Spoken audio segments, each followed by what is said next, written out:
Vamos a estudiar el tema del dualismo y el monismo antropológicos, algo que entraría dentro de lo que es la reflexión filosófica sobre el ser humano, y es algo que forma parte del temario tanto de la asignatura de primero de bachiller como de la asignatura de segundo de bachiller, en concreto en los autores en Platón y en Descartes. Lo que nos estamos preguntando es, ¿qué es el ser humano? ¿El ser humano es una sola sustancia? ¿O es algún tipo de mezcla o de composición de dos sustancias que son distintas y que son independientes entre sí? Para empezar a hablar del tema tenemos que, de alguna forma, que definir ambos conceptos. ¿Qué es el dualismo antropológico? Pues el dualismo antropológico es la concepción según la cual el ser humano está compuesto de dos sustancias independientes, alma y cuerpo, dicho de forma sencilla. ¿Qué es el monismo antropológico? Pues la vertiente contraria, la vertiente opuesta, la que dice que el ser humano es una única cosa. Generalmente el monismo suele ser de carácter materialista, es decir, que suele decir que somos solo cuerpo. Ambas posturas se van a encontrar con un problema, que es el de la interrelación entre el alma y el cuerpo. El dualismo va a tener que explicar, de alguna forma, una posición dualista va a tener dificultades a la hora de explicar la interrelación tan estrecha que existen entre el alma y el cuerpo, porque, y más hoy en día, cuanto más sabemos sobre el cerebro humano, más nos damos cuenta del carácter físico que tienen todo eso a lo que hemos llamado alma, o todos esos procesos derivados de la mente y a lo que hemos llamado alma, y que de alguna forma cada vez sabemos más que sentimientos, emociones, recuerdos, pensamientos, que todo tiene que ver con cuestiones físicas que se dan en el cerebro a un nivel neuroquímico, hormonal, etc. Eso es un problema que va a tener la posición dualista, que va a tener que tratar de explicar. Pero también el monismo se encuentra con este problema de alguna forma, no tanto de la interrelación, que también, pero también de explicar incluso la propia existencia de toda esa otra parte. Es decir, de si somos solo cuerpo, si somos solo materia y nada más, ¿cómo es posible que surja eso que llamamos conciencia? ¿De dónde vienen todos esos pensamientos y todos esos procesos que vienen de la mente? Y entonces el monismo va a tener que explicar de dónde surge eso, y es algo que no está claro, y que desde luego la ciencia te puede explicar qué ocurre en un cerebro cuando está pensando, cuando está recordando, qué procesos intervienen en ello, pero no te va a explicar el por qué. Vamos a pasar ahora a analizar un poco más en profundidad lo que es el dualismo antropológico, y vamos a comenzar hablando de Platón, ¿vale? Platón es un autor obviamente dualista, es uno de los autores más importantes en la historia de la filosofía, y Platón distinguía, en su dualismo antropológico, comenzaba por distinguir entre alma y cuerpo. Son dos sustancias radicalmente distintas, radicalmente independientes, que además esta distinción engarza con su teoría de las ideas, ¿vale? con el eje de su filosofía epistemológica, política, etc. Y para Platón el alma es de carácter inmortal, inmaterial, eterna, es superior al cuerpo, es preexistente, ¿vale? Existía antes, pero también seguirá existiendo después de la muerte del cuerpo. Es característicamente humana, ¿vale? El alma es lo que nos caracteriza y nos distingue a los seres humanos de todos los demás, ya no son seres vivos y objetos del mundo físico. Y además, para Platón, el alma se inclina al conocimiento, ¿vale? Según Platón, es precisamente el alma humana tiene tres partes, no quiero enrollarme mucho con eso, pero una de sus partes es la parte racional, y para Platón esa parte racional es la característica más importante del alma humana, y nos lleva y hace que siempre el alma tienda o quiera tender hacia el conocimiento. Por contra, el cuerpo es una sustancia independiente, distinta. El cuerpo sí que es mortal, el cuerpo es de carácter material, es algo finito, tiene un carácter inferior al alma. Para Platón, al fin y al cabo, el alma es algo mucho más importante que el propio cuerpo. Esto tiene que ver, insisto, en lo que decía antes, con la teoría de las ideas de Platón. De alguna forma, todo lo que forma parte del mundo inteligible es superior al mundo sensible, que es una copia imperfecta de aquello. Entonces, obviamente, el cuerpo que forma parte de este mundo sensible va a ser algo inferior al alma, que es lo único que es capaz, o la razón más en concreto, es lo único que es capaz de captar ese mundo inteligible y forma parte de él, y de hecho ha existido eternamente en ese mundo de las ideas. Y el cuerpo humano es el que de alguna forma hace que busquemos satisfacer nuestras pasiones. Las pasiones forman parte de son también una de las partes del alma, ¿vale? La satisfacción de las pasiones, en concreto la parte apetitiva le llama Platón, pero de alguna forma, si el alma tiene esa parte, ¿no? esa necesidad de satisfacer esas pasiones, es por culpa del cuerpo. En resumen, para Platón, el cuerpo es la cárcel del alma, es algo que está aprisionando al alma de forma provisional mientras dura la vida en el mundo, en el plano físico y en el mundo material. Y de alguna forma el alma lo que busca es liberarse y aspirar a aquello de lo que al mundo al que realmente pertenece, que le es propio, es el que aspira a conocer, que es el mundo de las ideas, que es un plano superior, que es un plano inteligible o intelectual.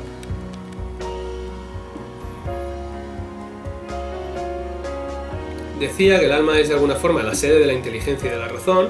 He comentado que el alma tiene tres partes, insisto, aunque no me quiero enrollar ahora mismo en esto, pero el alma tiene tres partes distintas. Los apetitos, ¿vale? La parte apetitiva que le llama Platón, los sentimientos, la parte irascible, y luego la razón, la parte racional del alma. Y precisamente el alma es donde reside la inteligencia, que es la facultad propia de esta parte racional del alma. Entonces es precisamente es gracias a que tenemos alma los seres humanos que podemos aspirar a conocer la verdad, aspirar a conocer las ideas. Esto engarza con la teoría de la reminiscencia de Platón, según la cual el alma preexiste al cuerpo. El alma ha existido siempre en ese mundo de las ideas platónico y viene a este mundo terrenal, a este mundo sensible, durante un momento muy concreto, ¿vale? Mientras dura la vida terrenal, y cuando acabe este momento de la vida, el alma volverá otra vez al mundo de las ideas, donde ha existido de forma infinita, donde ha existido eternamente. ¿Esto qué implica? Pues que de alguna forma para Platón conocer es recordar. Esto es lo que se llama la teoría de la reminiscencia o de la anamnesis. Para Platón, como tu alma ha existido eternamente en el mundo de las ideas y ya las conoce, cuando viene al mundo, cuando entra en esta prisión corporal, las olvida todas sus vidas pasadas, olvida todo lo que ya conoce, y de alguna forma lo que tiene que ir haciendo es recordar. Entonces el conocimiento, el aprendizaje, etcétera, realmente lo que te hace es que vayas recordando todo lo que tu alma ya conoce y ya ha conocido, mejor dicho, y ya es capaz de conocer. Entonces tiene que ir recordando de nuevo todos esos aprendizajes y tiene que ir recordando, en definitiva, las ideas que en realidad ya conoce.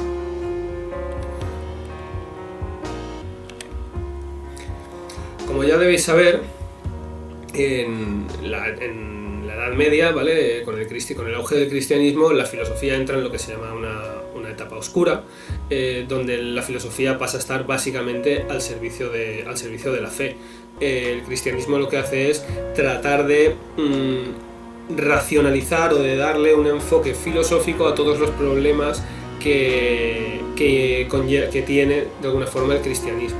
En la Edad Media nos encontramos con que existen como dos vertientes claras dentro del pensamiento cristiano.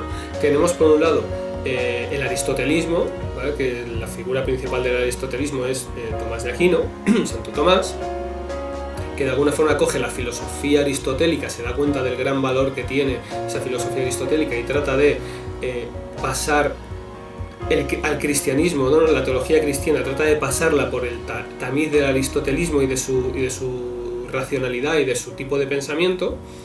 Y por la otra banda tenemos a San Agustín de Hipona, que básicamente hace lo mismo pero con Platón. Es decir, San Agustín de Hipona lo que hace es coger la teología cristiana y darle un cariz, un carácter muy platónico, ¿vale? Cogiendo muchas de las teorías platónicas, no es que coja las teorías platónicas y las adapte a la teología cristiana, sino que más bien lo que hace es que la teoría cristiana sea muy semejante y se inspira mucho para desarrollar su pensamiento, se inspira mucho en las teorías platónicas. Vamos a ver ahora, a entrar un poquito en detalle en esto. En concreto, este platonismo pues, se puede ver en el cristianismo en esa distinción entre dos mundos independientes. Podemos ver cómo ese mundo trascendente es superior. En Platón hablábamos del mundo de las ideas, es superior al mundo físico, al mundo sensible. Y en el cristianismo el reino de Dios, ¿no? El cielo, vamos a llamarlo tan sencillo.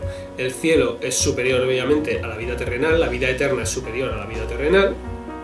También se observa ese platonismo en el rechazo al cuerpo. Platón desdeñaba de alguna forma las pasiones humanas y consideraba que el cuerpo era algo que había que domesticar. Esto está también en el cristianismo posterior. Y también, esto es muy interesante, en la idea de bien. Es decir, si uno analiza el concepto de la idea de bien que tiene Platón, para el cual es la idea superior, la más importante de todas, la que de alguna forma alumbra el conocimiento, la que le da existencia a todo lo que existe, la que nos permite a nosotros conocer. Es decir, tiene muchos paralelismos con la concepción del Dios cristiano que luego tendrá San Agustín. En cuanto al tema que nos ocupa, del dualismo antropológico, pues obviamente con todo esto que he dicho se puede entender que la filosofía medieval cristiana básicamente asimila ese dualismo antropológico platónico, aunque es verdad que hay cierta diferencia. Si con Platón, entonces hay que tener claro eso y tener cuidado. Para Platón el alma principalmente lo que tendía era el conocimiento, ¿vale? La parte más importante del alma es la razón, es la que debe gobernar a las otras partes del alma y por tanto siempre va a tender a intentar conocer, y de hecho es lo mejor que puede hacer, tratar de conocer esas ideas. En el cristianismo, en cambio, lo importante va a ser la salvación del alma.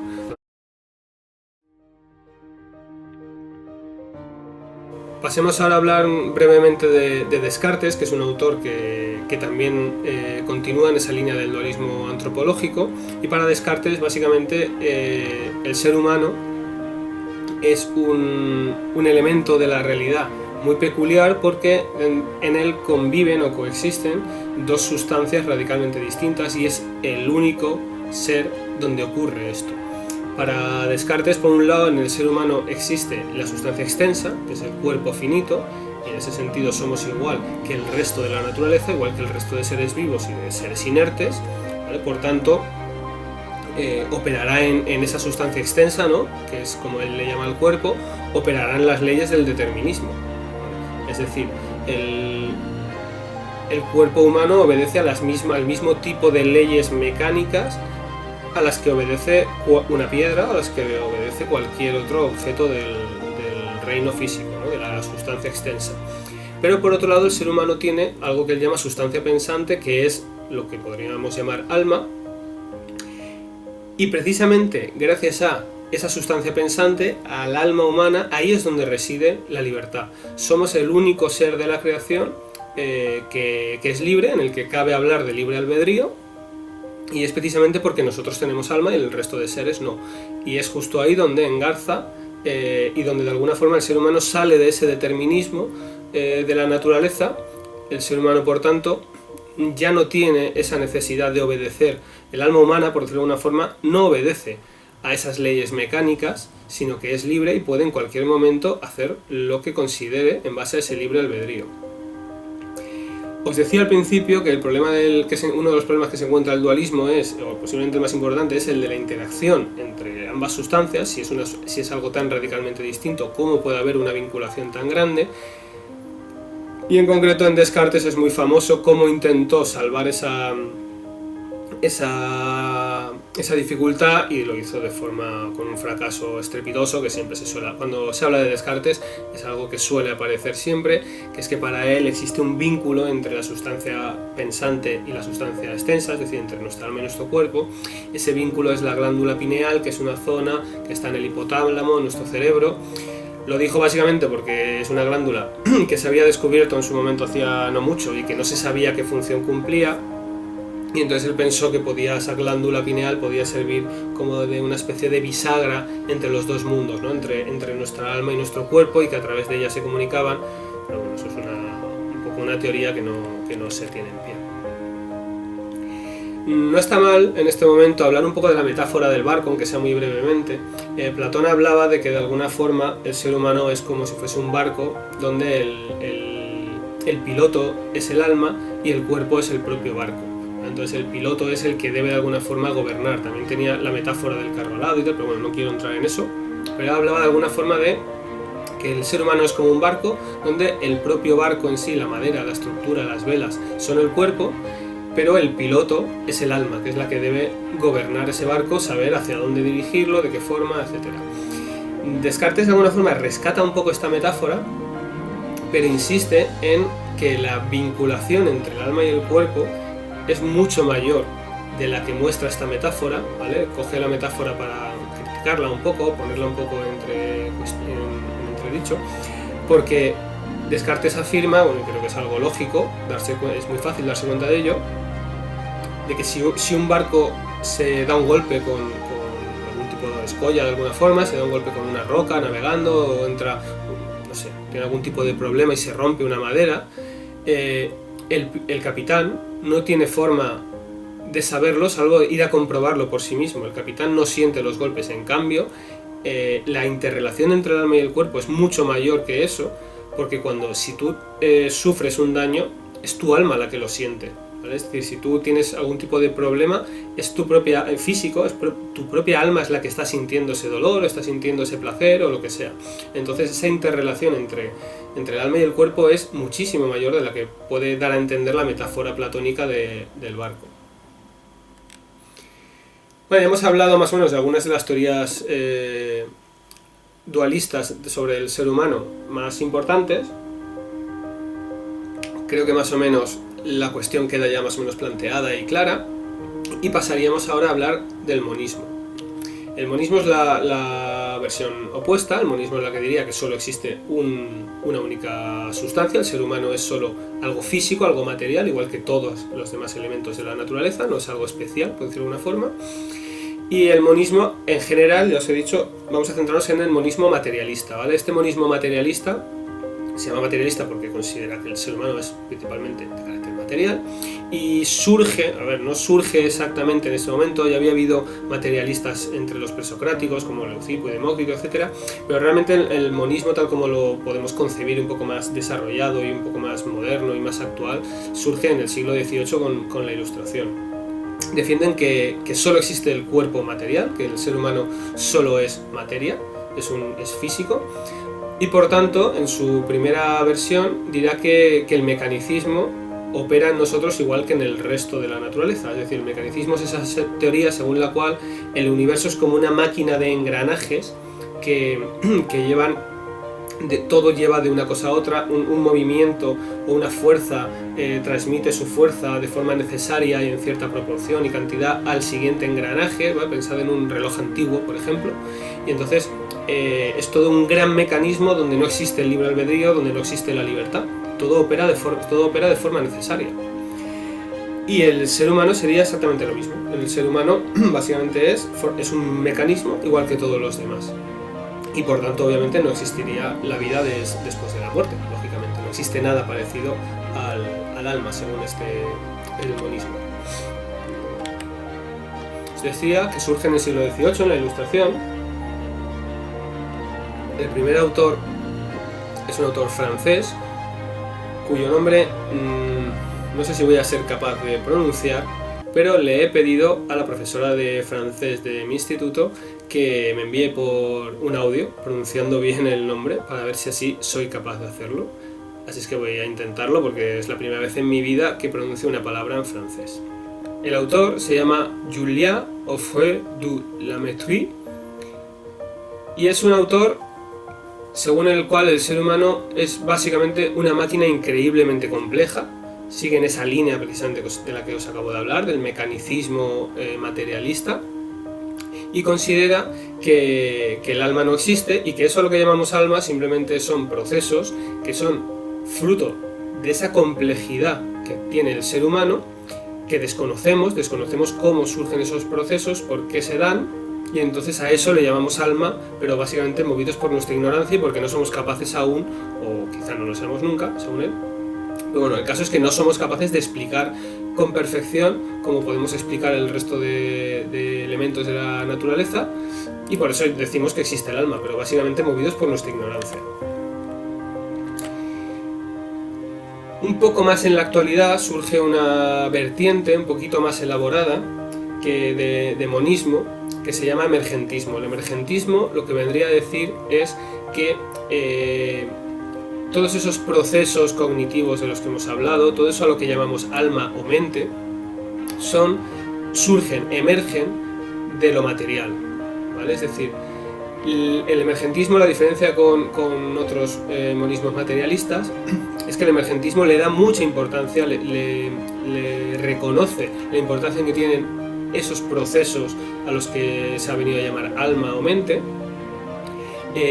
No son reduccionistas, es decir, no intentan decir, bueno, esto es, como decía el autor del que acabamos de hablar, no diría, bueno, esto es algo que simplemente que aún no conocemos, ¿no? Sino que sí que le da un valor, un carácter, le asigna esa radical importancia que tiene, no se reduce todo única exclusivamente a lo material, es decir, sí que nos dirá que esos procesos crean, como si dijésemos, una esfera nueva, pero esa esfera nueva que surge, que es muy importante, esa nueva forma de existir, que es la mente, surge en última instancia del cerebro, surge de lo físico. Por tanto, son monistas en lo sustancial, solo existe una sustancia, la física, pero dualistas en cuanto a la función o en cuanto a las operaciones, ¿vale? Existe otra forma de ver las cosas, por decirlo de alguna forma, existen eso a lo que llamamos mente, existen los pensamientos, los sentimientos, las emociones, y son algo, la conciencia, y son algo radicalmente distinto de lo meramente físico. Lo que pasa es que eso ha surgido de lo físico. Hay varios autores como Mario Bunge, Karl Popper, Antonio Damasio, que hablan de todo, que de alguna forma son emergentistas y explican cada uno con sus particularidades y sus peculiaridades en su pensamiento, explican un poco cómo surge, cómo emerge esto que se llama conciencia, pero básicamente los tres compartirían un poco esa visión. Bueno, y con esto concluiríamos ya el tema, ya habríamos más o menos caracterizado de alguna forma tanto el dualismo como el monismo, nos hemos centrado un poco en algunas de las corrientes más importantes que lo explican, y bueno, espero que os haya quedado claro el vídeo, que os haya quedado clara la cuestión y haberos ayudado a entenderlo un poquito mejor. Nos vemos.